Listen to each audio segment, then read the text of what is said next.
Hai, bersama saya lagi Yusri dari CFNY. Kali ini saya akan berkongsikan dengan anda semua bagaimana hendak mula menternak, di mana anda boleh bermula seperti saya menternak di rumah.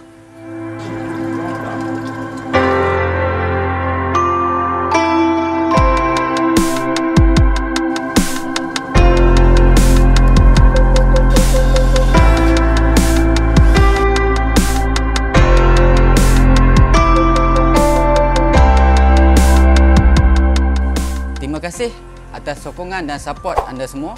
Jangan lupa subscribe, like dan share video ini untuk manfaat bersama. Untuk episod kali ini, saya bawakan khas pada anda tenaga pengajar daripada CFNY, iaitu Cikgu KA, untuk sama-sama tunjukkan cara setup air ternakan pada anda semua. Okey, Cikgu KA, boleh kita mulakan sekarang? Okey, baik. Saya tunjukkan kepada anda semua.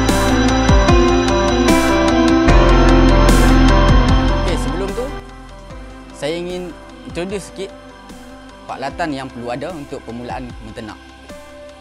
First, kita mesti ada set ternak ataupun tank ataupun aquarium yang di mana kita gunakan untuk meletakkan udang dan menternak udang dalam bekas tersebut. Dan seterusnya, kita perlu ada sistem filter di mana seperti saya dah terang sebelum ni, penyediaan filter, iaitu sistem filter yang perlu ada untuk merawat air ternakan kita. Okey, seterusnya kita perlu ada water pump, di mana fungsi water pump untuk menyedut air masuk ke filter dan merawat air dan seterusnya kembali kepada tank ternakan kita. Selain daripada itu, kita juga memerlukan peralatan khas untuk cek kualiti air dan juga parameter air. Antaranya seperti meter tester, iaitu pH dan TDS. Okey, seterusnya klorin tester, di mana untuk menguji tahap klorin dalam air jika menggunakan air pipe berklorin. Selain itu, kita juga menggunakan anti klorin untuk nyah klorin daripada air pipe tersebut.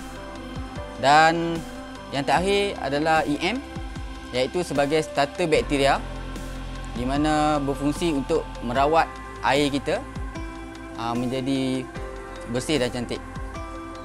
Okey, itu saja peralatan dan juga keperluan yang perlu ada untuk kita setup set ternak. Okey, sekarang saya tunjukkan kepada anda bagaimana untuk setup air tersebut. Okey, mula-mula kita masukkan air dalam tank sehingga penuh ataupun tahap yang diperlukan. Dan dalam masa sama, kita test tahap klorin pada air tersebut, sama ada dia ada klorin ataupun tak. Kita ambil sedikit air, masukkan dalam bekas dan kita titiskan beberapa titik klorin tester untuk melihat tahap klorin dalam air tersebut. Kalau kita dapat lihat sini, air sedikit berubah ke warna kuning, menunjukkan wujudnya klorin dalam air pipe tersebut. Okey, untuk uji klorin ni dia ada 3 warna air, 3 perubahan warna air, iaitu kalau air kita warna putih bermaksud air kita tidak mempunyai klorin, dan bila berwarna kuning ada sedikit larutan klorin dalam air tersebut, dan jika dia warna lebih pekat iaitu warna coklat, menunjukkan klorin terlalu kuat. Ini akan menyebabkan udang kita pening dan matilah jika kandungan klorin terlalu banyak dalam air kita. Okey, sekarang air dah penuh, kita offkan air. Kita seharusnya ambil bacaan awal air dalam tank tersebut sebelum kita masukkan sesuatu bahan seperti anti klorin dan EM ke dalam air. Bacaan awal ni penting untuk kita membuat pengukuran di mana sebelum dan selepas kita tambah sesuatu bahan ke dalam air ternakan kita. Okey, kita ambil air yang sebelum kita tambah, kita test bacaan pH dan TDS meter.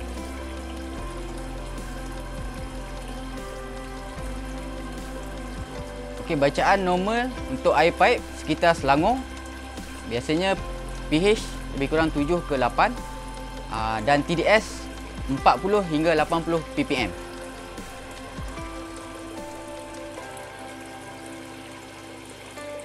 So di sini kita dapat bacaan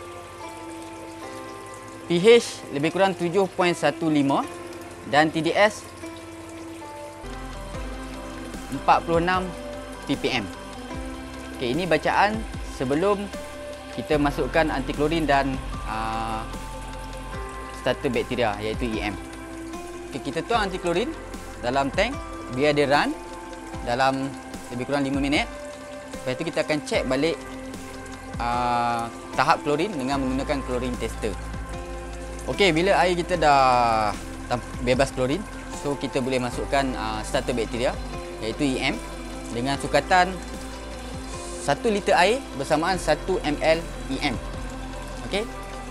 Sebelum guna, pastikan kita goncang dahulu untuk sekatakan dia punya mendapan keladak-keladak tu.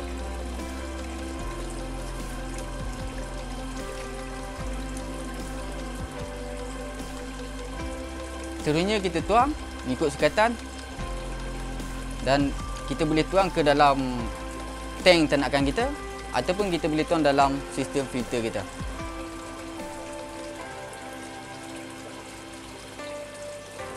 Okey, dalam sistem filter kita ia mempunyai media-media khas yang saya dah terang episod yang lepas, mana kita nak set up sistem biofilter dan mempunyai media-media khas, di mana media-media khas dalam sistem filter ini berfungsi sebagai perumah bakteria untuk pembiakan bakteria yang berterusan, di mana bakteria ni sentiasa ada dalam air kita untuk merawat air.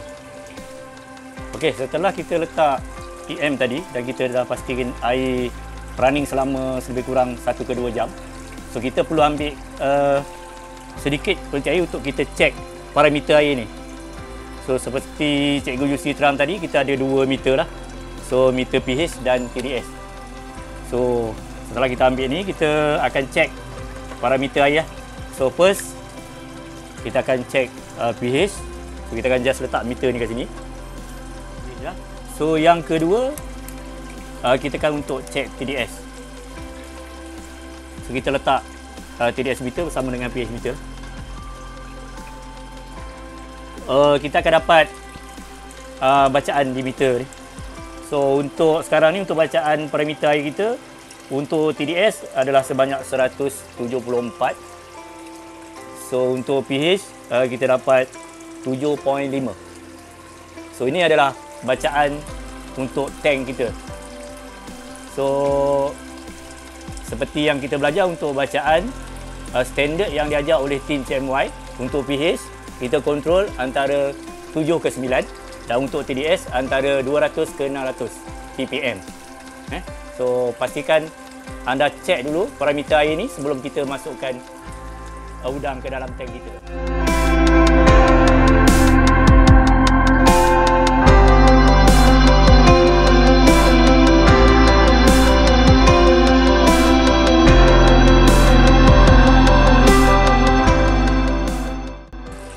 Kini tiba masa dah ready untuk kita masukkan udang ataupun ternakan kita. Sebelum masuk ternakan ataupun udang kita ke dalam kolam, pastikan kita lakukan proses acclimate. Ini yang paling penting dalam sistem dan pembelajaran daripada CFMY, di mana kita melakukan proses acclimate adalah tujuan untuk menyesuaikan diri udang tersebut dengan air baru. Untuk proses acclimate ni, stay tune bersama kami di episod akan datang.